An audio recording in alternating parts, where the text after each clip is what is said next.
recent rally, 24th of March, Washington, D.C. We're going to fill up the mall, and this is going to be it's going to be the largest atheist gathering in history. Or and even more importantly, I'm going to be there. Yeah! Yes, I wanted to bring up that we're going to be doing the Magic Sandwich Show with DPR Jones and Thunderfoot and myself all in the same room. Concordance has not answered my messages as to whether or not you are going to be there. I've sent several. Trying to rent out the raptor costume. So yeah, 24th of, well, I'm hopefully arriving a couple of days before my first ever trip to America. So I'm looking forward to that. I'm sure we're going to overrun a little bit, but let's try and get through the next few callers if we can, please. Nick, welcome to the show. Hello. First of all, I would like to say I really enjoyed the videos of most of your hosts, scientific videos. Learned a lot from them. Most of them. You're not going to say which ones you didn't like. It's okay. Let's cut to the chase. Well, the point is I don't really understand everything about this activist atheism thing. I would actually like to argue that a true Christian is actually necessarily atheistic, because Christianity, theistic Christianity, is kind of paradoxical. I will explain why I think this is the case. If you would please go along with my thought experiment. If you'd have a moral problem, let's say it could be anything, so it's not really relevant what the problem is, and you imagine you're both Christians. So let's say we're all Christians right now. We'd have a moral discussion about something, and we'd obviously look at the Bible, because Christians always think the Bible is absolute true and absolutely moral. Then let's imagine we still can't figure out what the true solution to our moral problem is, and we ask God for help, and surprise, surprise, he actually shows up, and we ask him what to do.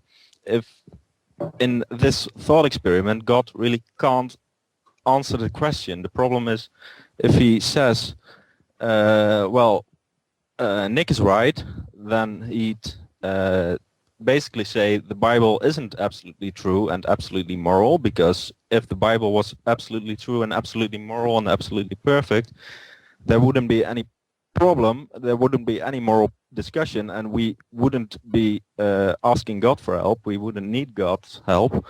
So the only thing God could say is, well, I already gave you the Bible, it's absolutely true, it's absolutely moral, there's no ambiguity in it, so you really don't need my help, so I'll just leave you alone and go back to, I don't know where God lives, but I'll go back to where I be.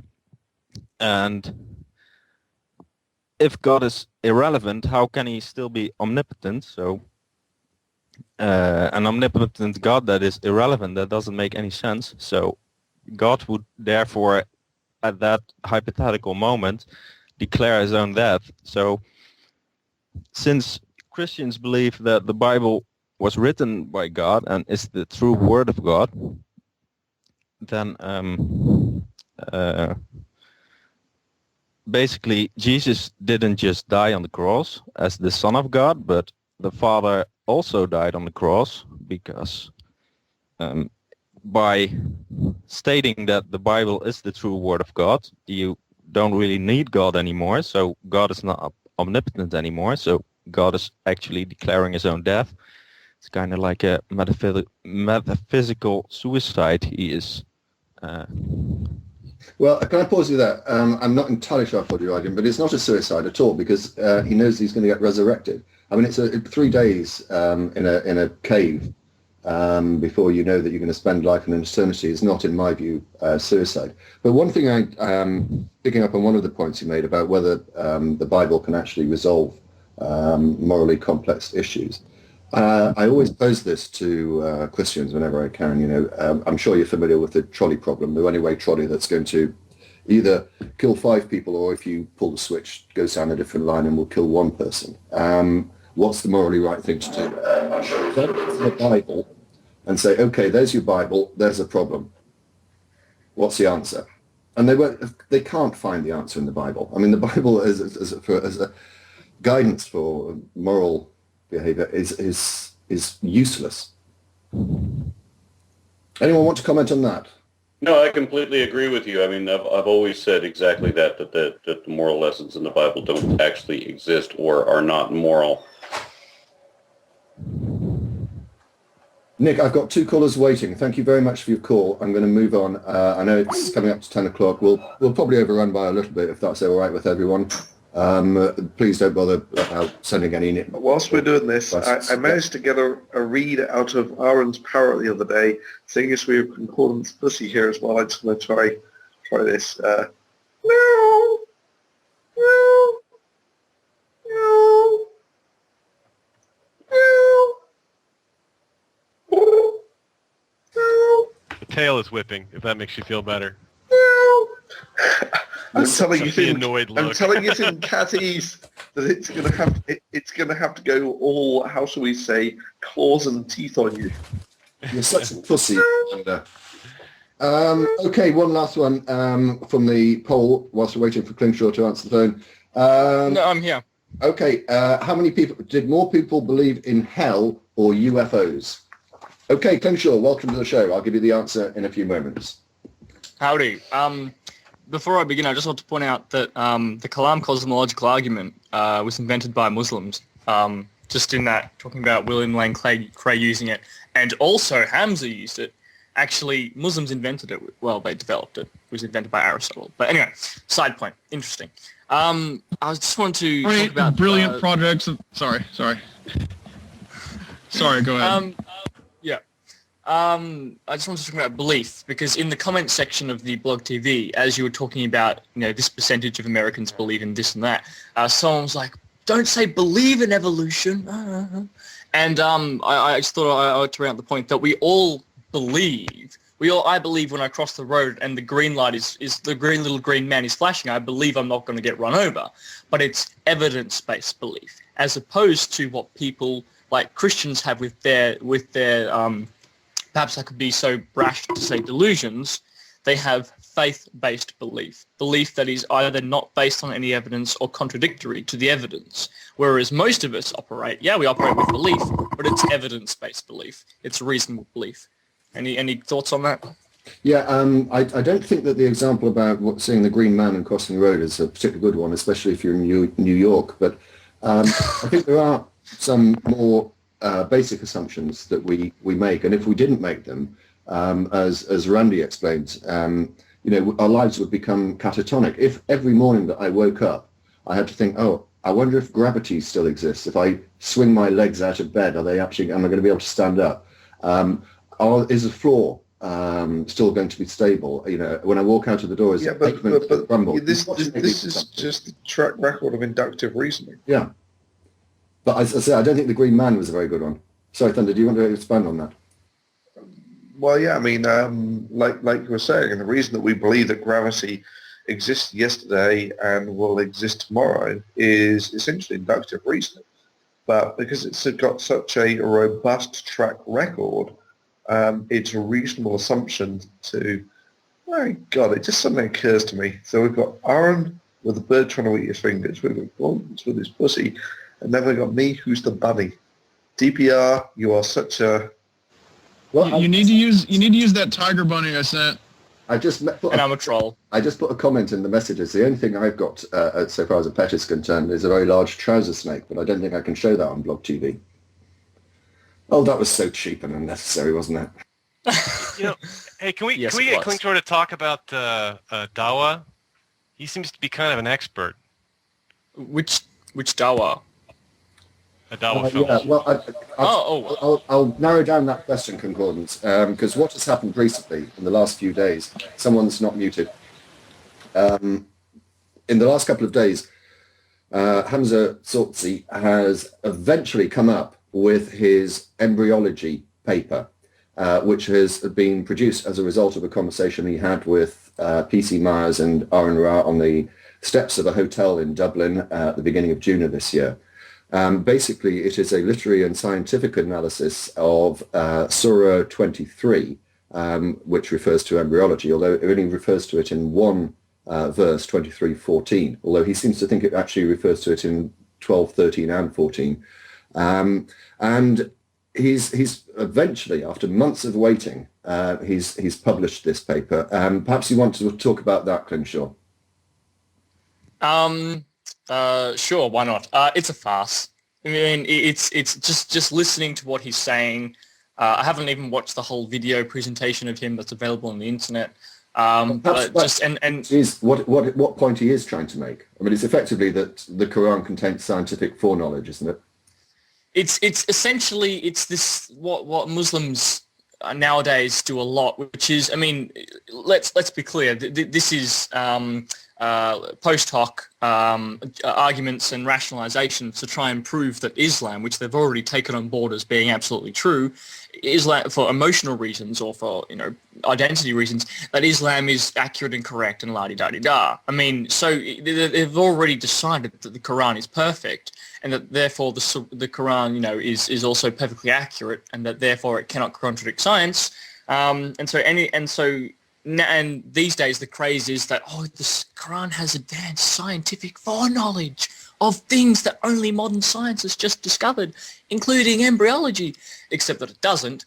And so what they have to try and do is twist these verses of the Quran hugely. Like, it's bizarre how they can look at these verses and extrapolate from them that, the Quran predicted fold-up umbrellas and popsicle sticks, or it's just Michael Jackson would die of a drug overdose. Yes. It's so miraculous. If I can just expand on it a little bit. I mean, basically, what Hamza seems to be doing amongst general claims to authority and quote mining and whatever, he's basically looking at the words that are used in that particular verse and attributing to them a meaning which few others had ever attributed to those words, and in order to prove that the Quran contained this wonderful scientific foreknowledge.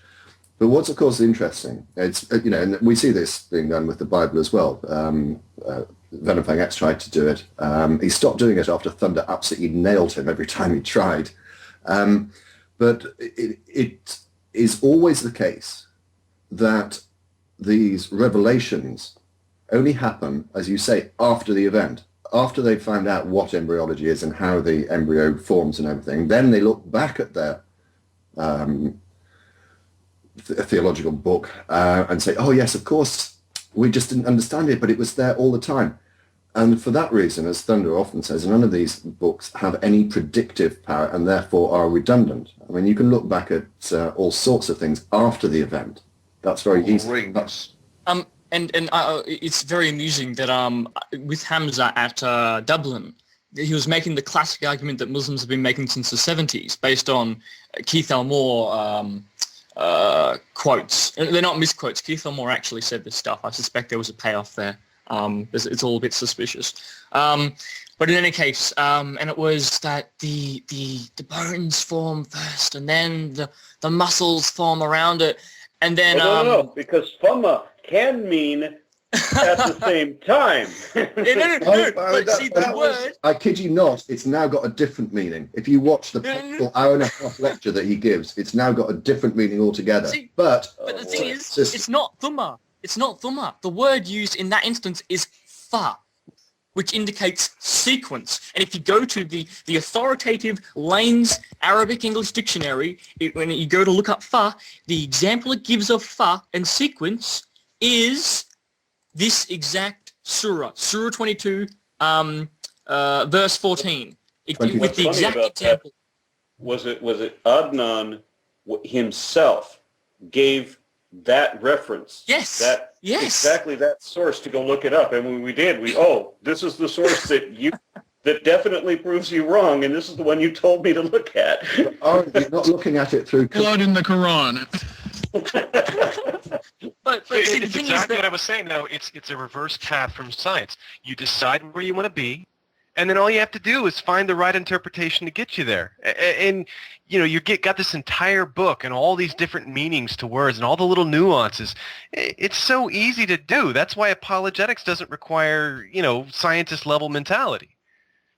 Well, as I've told you before, I've talked to many people who've said, and literally this, who have said, these may be what the facts are, but I prefer to believe this. And so it doesn't matter what the truth is. They'll call it truth, but when you corner them on it, they will try everything to escape. They don't want to accept what reality is. Yeah, I mean, and with sorry, continue, atheism.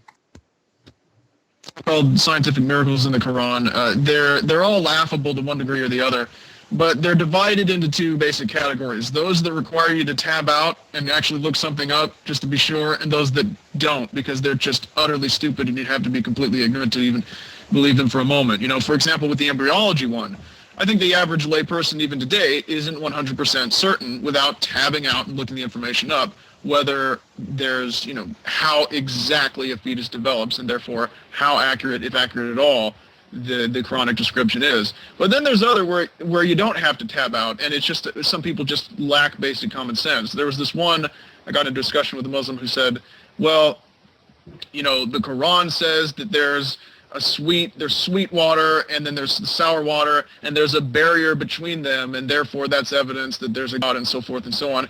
And I thought, well, if they're talking about the difference between seawater, which is salty, and fresh water, there's no barrier, magical or natural, at all. There's no barrier. And I said, look, if I have a sink, and I plug the bottom of the sink and I turn on the tap, and I start to fill it up, and then I take a packet of Kool-Aid mix, and I put that into the sink and stir it up, I now have a sink full of Kool-Aid. But I said, do you think for a moment that the Kool-Aid is going to travel up the running water, through the tap, through my pipes, and turn the entire city's water supply into Kool-Aid? And they blocked me. But the point is, you know, there's no barrier at all. It's just hydrodynamics and gravity. Same with, I mean, there's no chance that salt from the sea will travel upstream and desalinate the mountaintops and melt them. It's just one of those things that you don't need to tab out. Anyone should be able to see that some of these arguments are just utterly fallacious. Okay, we're going to go back to Klingshaw for one last point, and then we're going to take our last caller. So just getting back to the arguments, they used to make the argument the bones come first and then the muscle. Never mind that the word in the Quran is not adla, which is muscle, but rather lahman, which is flesh. Right? But let's not let reality get in the way of a good argument, right? Since Dublin, since this whole slew of videos that myself, Stop Spamming One, The Rationalizer, Captain Disguise, and others have made, absolutely smashing the socks off, I didn't want to swear, family show, the socks off these people and their arguments, they've changed them. Now they've moved away from the initial argument, which was that the bones come first and then the flesh, then the muscles, and now they're going into, oh yes, but the cells that go to make the muscles migrate. So therefore that is an example of, it's just that they keep on running and running and running. They do it's indeed. just ridiculous. Klingshaw, what I'm going to do, I'm going to remove you now, but thank you very much for the call. What I'm going to do is suggest that whilst I bring in the next caller, Almighty give a shout out for the Gin and Tonic show, explain where people can see it, and when, and the content of it and the like, because that conversation is probably more suited to your program than this one. And I'll bring in the next caller. Almighty. Well, the show is on alternate weekends to the Magic Sandwich Show, except that it runs on Saturdays. And usually the Rationalizer has been a regular guest on MSS, so usually he gives the time. I forget off the top of my head what time it is, Greenwich Meridian time. But it's in the show, so we'll get him to post it. Right. Okay. Give a shout out for that. Yeah, but it's basically this show, but with more of a focus on Islam. And also, we actually have good callers. It's not like the show where the caller, we've basically given up on the idea of counterpoint.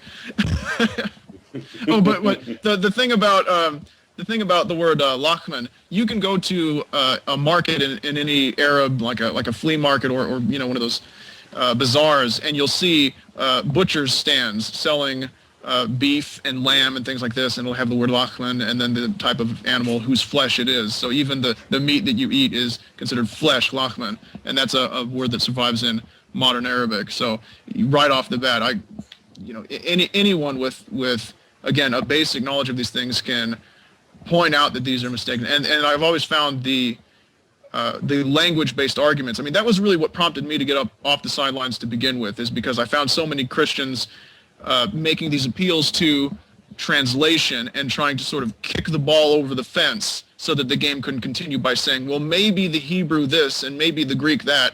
And with Muslims, it's the same thing with the Arabic, is they try to kick the ball over the fence so that the game can't continue because they know they're going to lose.